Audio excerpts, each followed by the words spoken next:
शुक्राना है प्रभु का जो हम सब को ये गुरु की कृपा से ज्ञान मिला। ध्यान भी नहीं करना आता था, अब स्वयं का ध्यान करो, किसी और का नहीं। कैसे स्वामी रामकृष्ण परमहंस के विषय में बताया, जल चढ़ाते चढ़ाते चढ़ाते चढ़ाते काली माँ की सेवा करते करते उन्होंने जल अपने ऊपर छोड़ना शुरू कर दिया। जब तादात्म्य में संबंध हो गया तो जल अपने ऊपर चढ़ाना शुरू कर दिया। कोई और है ही नहीं, वेद खत्म हो गया, अवेद भक्ति आ गई। ऐसे ही क्या पूजने को रहा, कुछ रहा बाकी? जब तक अज्ञान है तो कितने जो है भाव है, ऐसी बात नहीं है, तो कितने सब कर्म बना लेते थे, पूजन भजन सब करते थे, लेकिन सबका लेखा अपना लगा लेते थे। मैंने किया, अभिमान, हवा ने यज्ञ इत्यादि सब किया, बहुत कुछ कर रहा, लेकिन सब अहम के कारण सब चला गया। अब वो अहम बुद्धि गुरु हटा देता, और जब सतगुरु मिलेगा तब ये अहम हटेगा, नहीं तो करते पने का जो है काला सर्प डस के बैठा है सबको। तो उनके जीवन में जब तक दो थे तब तक जल चढ़ा, अच्छी तरह समझते जाना, और जब तक एक जब हो गया तो फिर जल चढ़ाना उनका बंद हो गया। उस दिन अपने ही को माला पहना ली, अपने ही को जल छोड़ दिया। मैं ही तो हूँ, तो सर्वत्र परमात्मा ही है, ना कोई अमीर है, ना कोई गरीब है, ना तू है, ना तेरा है, ना इष्ट है, ना ये है, ना वो है, एक ही है आत्मा का सर्वत्र। वो तू इष्ट, मैं उपासक। जब अपने स्वरूप में आ गए तो फिर कोई नहीं बचा, सब खत्म हो गया। एको ब्रह्म द्वितीया नास्ति। इतनी ऊंची भक्ति गुरु ने करवाई, नहीं तो हम लोग दूसरे ही देखते हैं, है ही दूसरा। इसीलिए सब अक्षर कहते हैं कि मंत्र नहीं दिया जाता, तो मंत्र किसका? जब आत्म तत्व है फिर मंत्र किस बात का?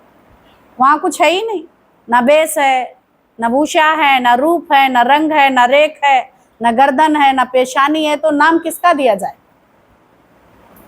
जो बुलावा है, तो इसलिए यहाँ वो नहीं है। जब तत्व ज्ञान है तो किसका नाम है? अर्जुन तो कृष्ण के साथ मिलके एक हो गए,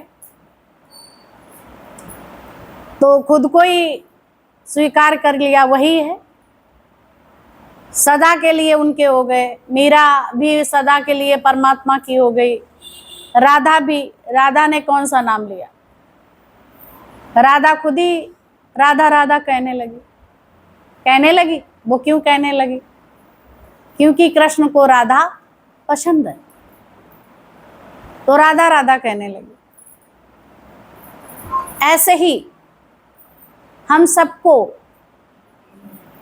कौन पसंद है? परमात्मा। तो इधर भी वही, उधर भी वही, फिर किसको अलग देखोगे? आत्मज्ञान इन सब बातों से ऊपर है, उसमें कुछ भी नहीं आता, ना अमीरी आती, ना गरीबी आती, कोई चीज आने नहीं आती, न शक्ल न सूरत। तत्व ज्ञान है ये सब बाहर की चीजों को दूर करने का, अंदर से। बाहर जो है वैसा ही अच्छा है, घर में भी बदलने की हम सब कोशिश करते हैं कि मेरे जैसा चले, इसको अक्ल नहीं है, जैसे चले वैसे चले। जितनी अक्लें उतनी शक्लें। भगवान ने अक्लें भी बहुत बनाई हैं और शक्लें भी बहुत बनाई हैं कि नहीं? सबकी अकल और शक्ल अलग अलग है, सबको शक्ल अलग अलग है। अब उस शक्ल को हम ये कहें मेरे जैसी बने, अकल भी और शक्ल भी, ये तो संभव नहीं। बच्चा बिल्कुल माँ जैसा डिट्टो होता है, लेकिन फिर भी शक्ल अलग होती है, कोई ना कोई अंतर जरूर होता है, इतने उसके पास सांचे। तो ऐसे ही तुम्हारे घर में तुम्हारी अकल से कोई नहीं चलेगा, भगवान कृष्ण के अकल के बराबर कोई घर में पैदा हुआ? बताओ, प्रभु से कौन रीस कर सकता? भगवान कृष्ण थे, जितने लोग थे उतनी शक्लें थी, उतनी अकलें थी, उनके भाव भी अलग अलग थे। 4-5 घर में होते, आप कहते शकल हमारे जैसी बन जाए, अकल भी हमारे जैसी बन जाए, ज्ञानी मेरे जैसा बन जाए, ध्यानी मेरे जैसा बन जाए। तुम वही रोटी दूसरे तरीके से आटे की बनाओगे, वही रोटी वो दूसरे, तुम देखोगे तुम्हारा कर्म बनेगा। तुम ये कहोगे अरे तुम बैठ जाओ अलग, रोटी जैसी, खाना पीना कैसे क्या बना रहे, तुम देखेंगे कढ़ाई छौंकना बघारना, क्या कहेंगे? इसको कुछ आता ही नहीं, इसको कुछ आता ही नहीं, इसको कुछ आता ही नहीं। तुम रसोई छोड़ के अलग बैठो, अलग बैठो, भगवान का ध्यान करो, मस्त रहो। और भी प्रभु के कार्य हैं, उसमें लग जाओ। वानप्रस्थ आश्रम है, अब जिनका कार्य है वो अपने करने दो, सीधा करें उल्टा करें, सही करें गलत करें, अकल है या नहीं है, पर तुम्हें खाने को मिलेगा। मिलेगा कि नहीं? नहीं तो वहां जाके बहुत कर्म बनेंगे, रसोई के पास बनेंगे जाके। तुम्हारे छौंकने बघारने का तरीका अलग है, उनका तरीका अलग है। जब बन के आई तो लगभग एक सी लगती है कि नहीं? थोड़ा बहुत अंतर है तो कोई मतलब नहीं, सब ठीक है। शरीर को चलाने के लिए सब खाते हैं कि नहीं? कोई रसोई बड़े प्यार से इत्मीनान से बनाता है, कोई रसोई को देखना भी पसंद नहीं करता, खाना पसंद करता है। अच्छा अच्छा, वो भी राजे महाराजे हैं, खिलाओ ने पका के, है नहीं? किसी को खाना पसंद, किसी को रसोई बनाना पसंद। तुम्हें पसंद है, ये टैलेंट तुम्हारे अंदर है, तुम उस रसोई को अच्छे से प्रभु की सेवा समझ के तैयार करो। अगर इस शरीर से होता है, नहीं होता है तो कोई बात नहीं। अब तुम कहो कि हम अपने जैसे बनाते हैं वैसे ही सब करें, शंभो नहीं। ये हमारे अपने अनुभव की बात है। जैसे जैसे अनुभव मिलता जाता वो आपके सामने पेश होता है, उसमें चोरी नहीं है। और सब कर्म प्राणी कर्मा अनुसार मिले हैं, तो कर्मों से भागो नहीं, वो कर्मों को साफ करो वहीं रह के। समझ रहे हो? वहीं बैठ के उन कर्मों को, ये भागो ना भोगो। अगर भाग के जाओगे फिर आएगी वो थाली तुम्हारे सामने, फिर वही लोग मिलेंगे तुम्हें, क्योंकि कर्म फिनिश नहीं हुआ, तुम्हारा कार्य पूरा नहीं हुआ, फिर ऐसे ही होगा। तो आज ही साफ कर लो। तो रो के गा के चिड़चिड़ा के गुस्सा होके क्रोध करके हेरा फेरी करके ये सब ना करो। सहेज किसी के कर्म में नहीं जाओ। बोला ना दुखी हो ना दुखी होने दो अपने से। फिर अगर कोई दुखी सुखी होता है वो उसकी अपना कर्म धर्म है। करनी करनो आपनो कहने रे के दूर, कोई नेड़े है कोई दूर है। अब करनी के हिसाब से कोई भगवान के हृदय में बैठ जाता है, भक्त वत्सल भगवान, और कोई सब कुछ करने के बावजूद भी अपना कुछ बना ही नहीं पाता। आज माता जी ने, प्रीतम भगवान ने सबके हृदय में जगह बना ली, और उनके लिए आज सब लालायित है। उनके दिल में भी हम सबके लिए जगह थी, प्रेम ही तो है। तो सबसे सस्ती सौदा है प्रेम। ये बाजार आट में नहीं मिलता है, इसकी बाजार नहीं है प्रेम। प्रेम तुम्हारे ही अंदर है, उस प्रेम को प्रकट करो। प्रेम को प्रकट करने के लिए हमको कुछ भी नहीं करना पड़ेगा, बस समत्त योग, सभी में ईश्वर का दर्शन करना है। जो अभी सब ये बात चली, अमीरी गरीबी, पैसा कौड़ी, शकल सूरत, अच्छा बुरा, ये हमको अधिक मानता, ये कम मानता, सभी में तुम परमात्मा तुम हो कौन? अधिक तुम्हें माने या कम माने, जैसे सब हैं वैसे तुम कहाँ से अलग? किसने बनाया? तुम्हें भी भगवान ने बनाया और इन सबको भी भगवान ने बनाया। ये अपने आप से हमेशा पूछना है। घर के सदस्य जितने मेंबर हैं वहां भी देखो, इनको सबको ईश्वर ने बनाया, इनकी कमी निकालते, इसके मतलब मैं अपनी कमी भगवान की कमी निकाल रहा हूँ। जैसे उल्टे सीधे टेढ़े वेढ़े चलते हैं, उन घर में भी सदस्यों की कमी निकालने का मतलब है कि आप भगवान की जो कृति है उसमें कमी निकाल रहे, जो उसने कलाकारी करी है वो आपको पसंद नहीं आई। समझ में आ रही? मतलब भगवान में भी दोष देख लेना, तो वो तुम्हें मिलेंगे? बताओ, तुम्हें साक्षात्कार होगा उनका? नहीं होगा ना। जब तक एक भी है, अभी सबके अंदर ये गटर पड़ा है, कोई अछूता नहीं है। अच्छे हैं तो उनकी भी वही में आसक्ति लगी है, और जो गलत चलते हैं उसमें भी दिन भर वही भजन बंद हो जाता है। ये अपने अनुभव की बातें बता रहे हैं। भजन बंद हो जाता है, भजन उनका करने लगते हैं। भाई तुम सब हो गए हो तो नहीं कह सकते, इसी को देखना है। किसको देखना है? किसका भजन कर रहे? ईश्वर भजन कर रहे कि घर गृहस्थी या लोगों का भजन कर रहे? घर में कर्म प्राणियों का भजन कर रहे? किनका भजन कर रहे? काम करते जा रहे, उनके सुबह से उठे तो उनके कर्मों की जो है दास्तान रील सामने आ रही है, नहीं आ रही? बताओ मैं, आ रही है। ऐसा भी कोई नहीं है, ये सहज नहीं है। कोटि कोटि मुनियतन कराई अगर कहते हो तो झूठ है। तत्व ज्ञानियों ने बहुत शोध करके बोला है, 4 दिन सत्संग सुन लिया और हम पूरे हो गए। ये अभिमान, ज्यादा बात करना, ये सब क्या है? तुम्हें पता है कि मैं कुछ हूं? बने पड़े हो। मौन जितनी होती चली जाए, जितनी गहरी मौन, जितना शांत, जो शांति कब आएगी? जब किसी के विचार, किसी के कर्मों या शकल सूरत आना जाना ये ना चले तब। और ये अभी किसी का नहीं हो रहा। इसके लिए हमको रोज रोज अभ्यास करना है। ये ज्ञान सबको सुन के आ गया है, हम सबको आ गया है, लेकिन अभी रहनी नहीं आई है। कहनी आ गई है, रहनी नहीं। रहनी के लिए 20 नाखून का जोर है, और वो भी यहाँ ढीले हैं। पुरुषार्थ के लिए अभी ढीले हैं, तो ढीला नहीं रहना है। बोला गाड़ी पे अगर चढ़ गए हो, ट्रेन पे चढ़ गए हो, तो फिर डरो भी नहीं कि अभी नहीं भगवत प्राप्ति होगी। क्या करें? तुम चढ़ गए हो तो निश्चित ये संभव है कि वो मिलेगा। ट्रेन पे एक पैर भी तुमने रख लिया तो स्टेशन मिलेगी, तुम्हारी मंजिल मिलेगी। अगर तुमने सत्संग रूपी भगवान, इस परमात्मा सचखंड में अगर पैर रख दिया, निश्चित है तुम्हारा उद्धार हो गया। अब इसके लिए लापरवाह नहीं होना है। जो खिड़की पे लटक जाता है उसे बड़ी मेहनत करनी पड़ती है, वहां तो सीट मिल जाती है कि नहीं? बताओ, लटकने वाला अगर यहां से कानपुर जाए ट्रेन पे बैठ के, तो उसकी हालत क्या होगी?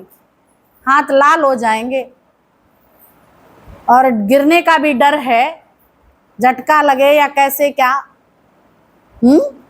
है, सावधानी बरतनी पड़ेगी। तो ये ध्यान रखना, पैर तो रख लिया है लेकिन अभी सावधानी बहुत है। इन वचनों को ही रटो नहीं, कंप्लीट करो। ये फोर्स गुरु करता है, ये कंप्लीट रखो। जब तुम्हारा काम कंप्लीट है तो भगवान कभी भी ऐसा नहीं करेगा कि तुम्हारे साथ, क्योंकि वो सबका हिसाब किताब बराबर करता है। ये प्रकृति का नियम है, प्रकृति भी उसी ने बनाई है।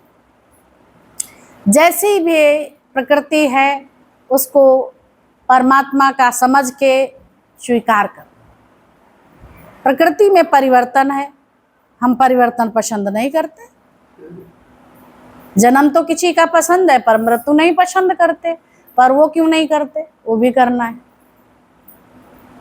पक्की बात हुई कि नहीं? है पक्की या नहीं है? उसको क्यों नहीं?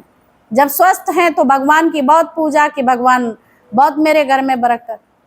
अगर सब रोगी हो गए, बीमार हो गए, तो भगवान ने मुझे दुश्मनी ले ली। सब कुछ मेरे यहाँ पता नहीं कौन ने टुटका टोना कर दिया। ये बात मन में नहीं आने दो। ये शरीर का अपना कर्म धर्म है, ये सब चलता रहता है। जितनी चाबी भरी राम ने उतना चले खिलौना, चाहे जितनी कोशिश कर लो। भगवान ने जितनी सांसें दी हैं उतना ही ये चलेगा।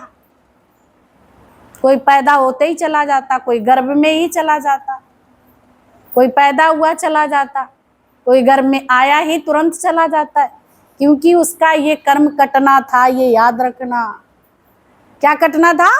कर्म कटना था। भगवान ने भेजा उसके उद्धार के लिए, इतना समय और रह गया, भेजते इसके बाद तुम फिनिश हो जाएंगे। कोई कई साल, कोई साल, सब कर्मों के अधीन है प्रकृति। जो जिसका कर्म है निपट गया तो बस फ्री। इसलिए आते हैं धरती पे, 9 महीने उल्टे गर्भ में लटके रहते हैं। कौन सी उसकी बात है? नरक है गर्भ में, माँ के गर्भ में रहना क्या है? नरक। कैसे गंद का थैला है उसमें बना रहता है इतनी गंदगी में, वैसे गंदगी में तुम्हें लिटा दिया जाए तो कोई पास झकने नहीं जाएगा। जाएगा कि नहीं? मल मूत्र इत्यादि सब है उसमें, लेकिन यहाँ भी, इसमें भी भरा पड़ा है दुर्गंध। अगर ये खुला हो तो देखा नहीं जाए। तो भगवान ने कितनी अच्छी रैपिंग की है, की नहीं? सब कुछ इंतजाम उसी में रख दिया है। अब इसमें खरीदना कुछ नहीं पड़ेगा। इसको सही सलामत रखते हो, इसका ध्यान रखते हो, और समय अनुसार तुम्हारी बुलावा आएगी, चिट्ठी आएगी, चले जाना। चिट्ठियां आने ही लगी है ना। कहीं घुटने दर्द हो रहे हैं, किसी के बाल सफेद हो गए, आंखों में धुंधला दिखाई देने लगा, कानों में कन सुनाई पड़ने लगा, गाड़ी बहुत पहले स्पीड में काम करती थी, अब गाड़ी स्लो करने लगी है। ये सब कर रही है कि नहीं? ये क्या है? ये संदेश है भगवान के। तुम्हारा पति तुम्हें बुलाए तो तुम खुश होगी या रोगी? बताओ। खुश होंगे दुनिया में, लेकिन जब भगवान बुलाता तो क्यों रोते हैं? बताओ, बता सकते हो कोई क्यों रोते? क्योंकि संसार को तुमने अपना माना है, ये मेरा है, मेरे वाले हैं, उनके लिए तुम रोते। चाहे वो रोज लात जूता करें, कितना मोह पड़ा है, उनके लिए रोते हो। अभी हम कह दें इतने दिन से रोकने की व्यवस्था है, रुकने की, कोई रुका नहीं? रुका। कौन छुट्टी है? किसी को छुट्टी नहीं, जबकि फ्री तुम्हारे लिए सारी व्यवस्था है। तो ये कौन नहीं रहने दे रहा? बताएंगे कोई? कौन नहीं रहने दे रहा? बताओ। मैं या तो शरीर का सुख जो अपनी फैसिलिटी घर में है वो नहीं मिलेगी। बताओ किस लिए नहीं रह रहे हो? कारण क्या है? क्योंकि आप घर नहीं छोड़ सकते, आसक्ति है। भगवान ने घर नहीं छुड़वाया तुम्हारा, लेकिन आसक्ति के कटवाने के लिए तुम्हें आश्रमों में संत महात्मा रखते हैं। तुम्हें इतना सरल ज्ञान दिया, लेकिन फिर भी तुम उस आसक्ति को कैसे समझ पाओगे?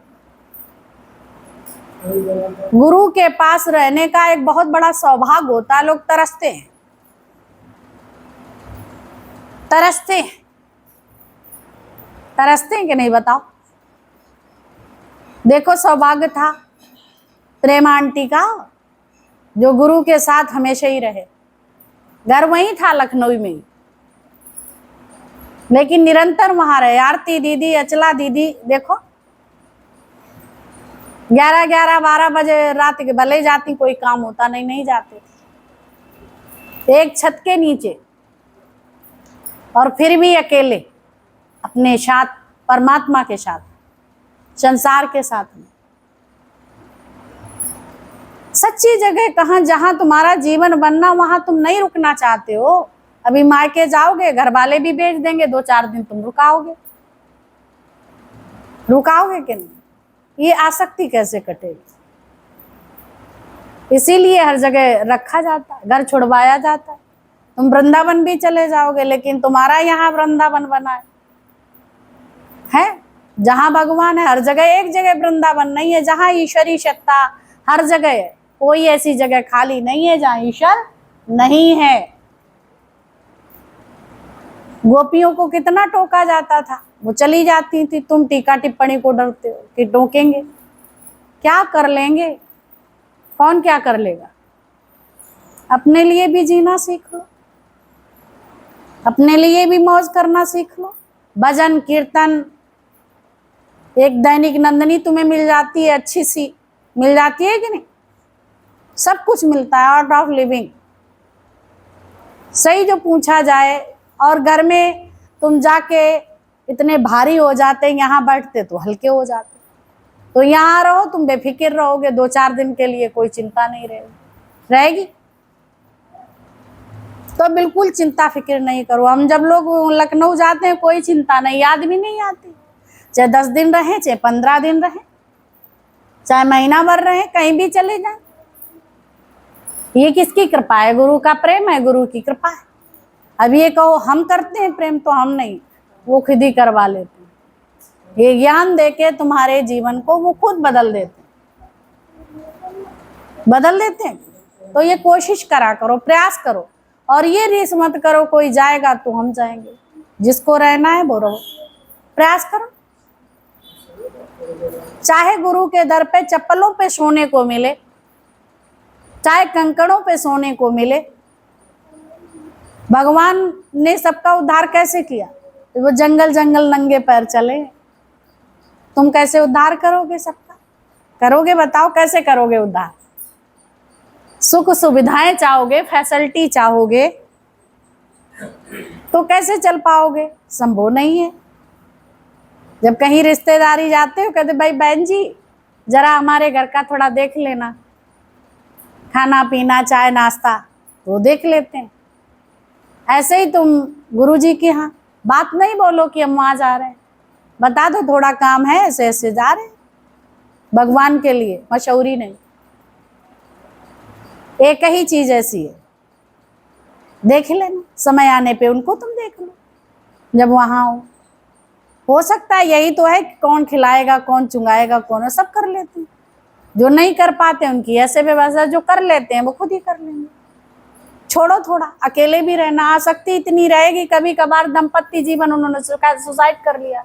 एक पल के लिए इतनी आसक्ति थी कि जो है चैन नहीं पड़ती थी, 1 मिनट नहीं दूर रह सकते थे। एक गया तो दूसरे ने भी सुसाइड कर दिया। तो इतनी भी आसक्ति तुम्हारे किसी काम की नहीं है, अज्ञान है तुम्हारा। जब उसमें इतनी आसक्ति है, लोथड़े में मांस के, तो भगवान से प्रीत कैसे कर पाओगे? बताओ, कर पाओगे? नहीं कर सकते कभी, ये झूठ बात है। बाल बच्चों में इतनी आसक्ति है, पति पत्नी में इतनी आसक्ति है। हाँ, प्रेम मना नहीं, प्रेम तो मोह से बहुत ऊंचा है। भगवान कृष्ण से गोपियों ने प्रेम किया, आसक्ति नहीं, प्रेम के बंधन में। तो शरीरों से नहीं, आत्मा से। तो ऐसे ही घर में प्रेम करना तो सिखाया गुरु ने। तुम प्रेम का मोह करते हो,